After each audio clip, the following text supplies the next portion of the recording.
Patrick Sauvager, bonjour, nous sommes à mi-saison, c'est l'occasion de faire le point sur l'Olympique et cette bonne place actuellement en championnat.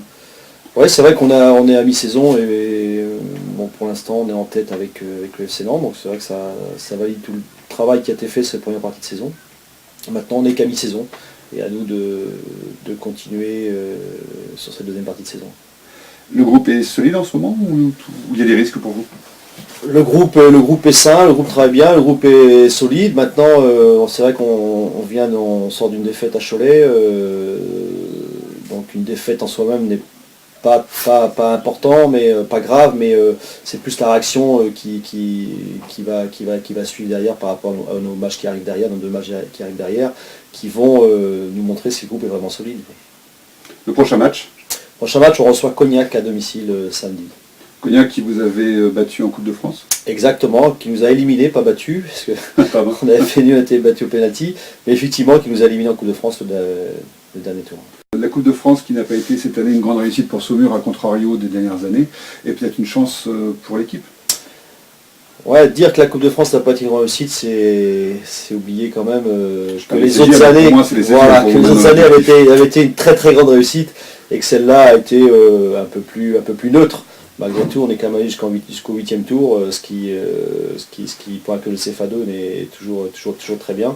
Mais c'est vrai qu'on est habitué à effectivement avoir quelques coups d'éclat qu'on n'a pas eu cette année, effectivement. Est-ce que ça peut nous servir après pour le championnat?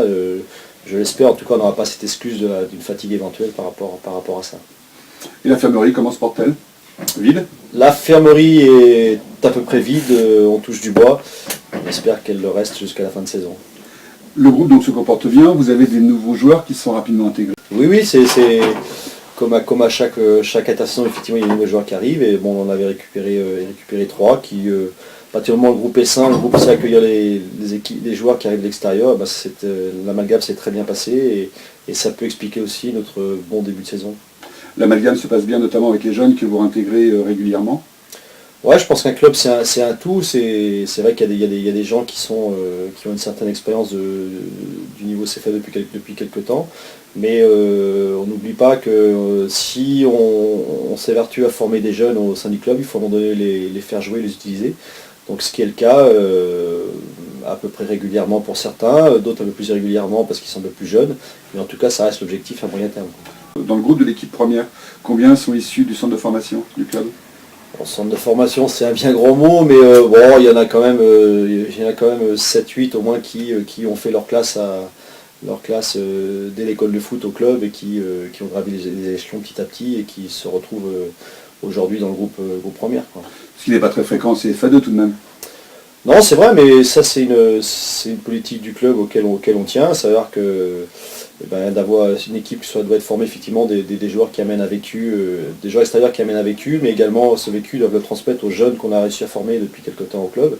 Et je pense que les gens, quand ils viennent voir l'équipe, doivent forcément s'y retrouver parce que ce sont des jeunes du cru et ils se retrouvent un petit peu à travers ces jeunes-là. Sur lesquels vous avez des espoirs particuliers?